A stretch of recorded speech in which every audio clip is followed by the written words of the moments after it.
بسم الله الرحمن الرحيم والفجر وليال عشر والشفع والوتر والليل إذا يسر هل في ذلك قسم لذي حجر ألم تر كيف فعل ربك بعاد إرم ذات العماد التي لم يخلق مثلها في البلاد وثمود الذين جابوا الصخر بالواد وفرعون ذي الأوتاد الذين طغوا في البلاد فأكثروا فيها الفساد فصب عليهم ربك سوط عذاب إن ربك لبالمرصاد فأما الإنسان إذا ما ابتلاه ربه فأكرمه ونعمه فيقول ربي أكرمن وأما إذا ما ابتلاه فقدر عليه رزقه فيقول ربي أهانن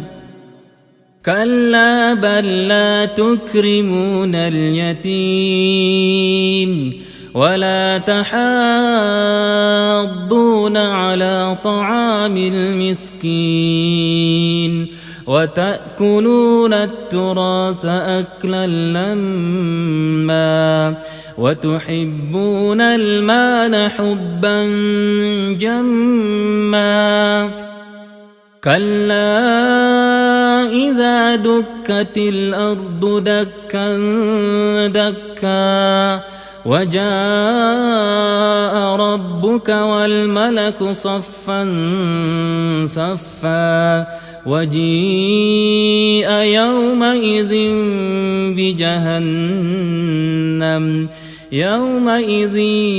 يتذكر الإنسان وأنى له الذكرى يقول يا ليتني قدمت لحياتي